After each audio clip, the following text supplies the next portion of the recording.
Hopefully, a generation of young people watched that and maybe learned something, Swian said on her How Rude, Tanneritos podcast. Full House's Stephanie Tanner was a champion of the underdog. On a recent episode of their rewatch podcast How Rude, Tanneritos, hosts Jodie Swian and Andrea Barber revisited an episode from the hit sitcom's third season that had them both cheering Swian's character and experiencing all the feels. The 1989 episode wasn't exactly your standard, very special episode, but its anti-bullying message certainly made it special for Swian. Nerd for a Day found her character getting into trouble at school for teasing a classmate, Walter Duckface Berman, played by a young Whit Hertford, along with the rest of her peers. This feels a little out of character for Steph, Barber, 48, noted, adding later that the middle Tanner sibling was usually the most grown-up one in the entire Full House. It's a very kid thing to do, Swian, 42, said of Stephanie's bowing to peer pressure and ganging up on a less popular kid, which was why this was such a great episode. As Swian and Barber noted in their recap, after learning about Stephanie's behavior, Uncle Jesse, John Stamos, forces her to apologize to Hertford's character, leading Duckface to mistakenly believe she is his secret girlfriend. Watching it as an adult, Swian said, "My heart is breaking for Walter." When Stephanie complains to Jesse that doing the right thing has resulted in the uncomfortable mix-up with Walter, Stamos's character tells her that just because you do the right thing doesn't mean your life is gonna be perfect. You do the right thing because it's the right thing to do. Bingo, Barber commented. That is some sage advice. Later in the Full House episode, when other kids get wind that Steph is hanging out with Walter and begin teasing both of them, Swian's character finally sticks up for him, telling her classmates that while Walter isn't her boyfriend, he is her friend. Boy, did I cheer.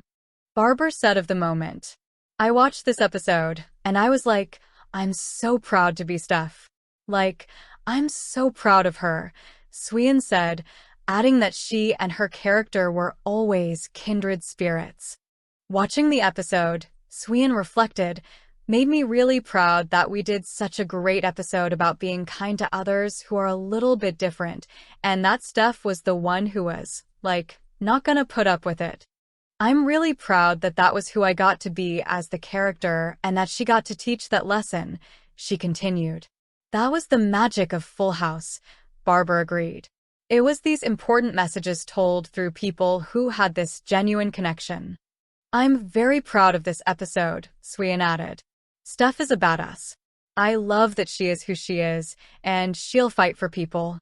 That was admirable, and I'm just so glad that, hopefully, a generation of young people watched that and maybe learned something."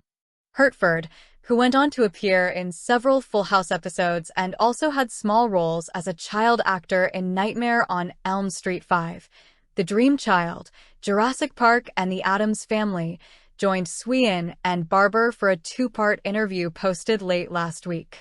The 45-year-old, who now works primarily as a writer and theater director in the UK, took a light approach to his bullied character. "Why are his lips stuck in that position?" Barber asked of the facial expression that earned the character his Duckface nickname. "I want to know that. My, classical training later in life, I would have asked all of these questions," Hertford joked, "but at 10, I was just sort of like, I'm on TV." While Duckface didn't return for Fuller House, Hertford said that was likely because he was in London around the time when Netflix's reboot was filming in 2016.